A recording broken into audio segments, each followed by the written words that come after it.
Hari ini kita bakal bahas 3 sosok yang punya keyakinan kuat, tidak percaya dukun, hantu, dan santet. Inilah ketiga sosok itu.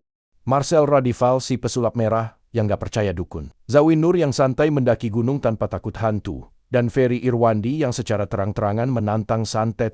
Apa yang sebenarnya membuat mereka tidak percaya hal-hal tersebut? Yuk, kita bahas!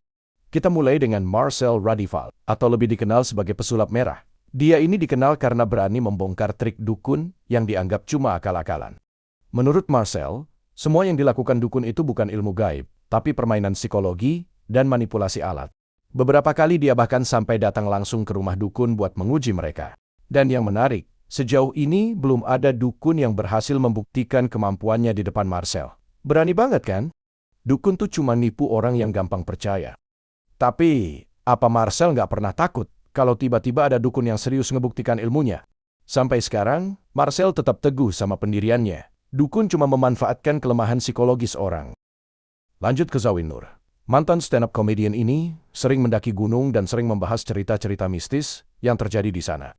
Tapi uniknya, Zawin justru nggak percaya sama hantu gunung. Dia bilang, banyak cerita mistis itu sebenarnya hanya hasil dari kelelahan, kurang oksigen, atau efek sugesti. Misalnya, kamu dengar suara langkah kaki di belakangmu. Padahal, itu cuma gema langkahmu sendiri.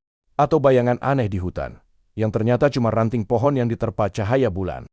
Hantu, yang lebih bahaya itu, kalau bekal habis di gunung. Tapi, apa Zawin gak pernah ngalamin hal-hal aneh? Beberapa kali Zawin ngaku pernah dengar suara aneh. Tapi dia lebih memilih logika dibanding rasa takut. Berani juga ya. Terakhir, ada Ferry Irwandi.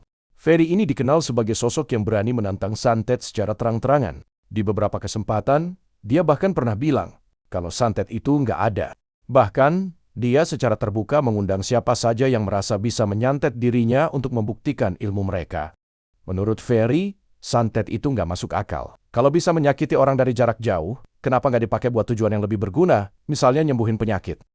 Ferry percaya, semua itu hanya permainan sugesti dan manipulasi yang dipakai buat menakut-nakuti orang. Kalau santet itu nyata, kenapa nggak pernah ada yang berhasil santet saya? Keberaniannya ini bikin banyak orang kagum, tapi juga nggak sedikit yang merasa tersinggung. Menurut kalian, gimana nih pendapat Ferry ini?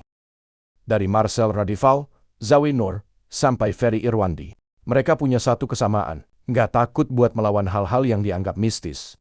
Tapi, apa menurut kalian mereka benar-benar kebal sama hal-hal gaib? Atau mungkin ini cuma masalah keyakinan? Tulis pendapat kalian di kolom komentar. Dan sampai jumpa di video berikutnya.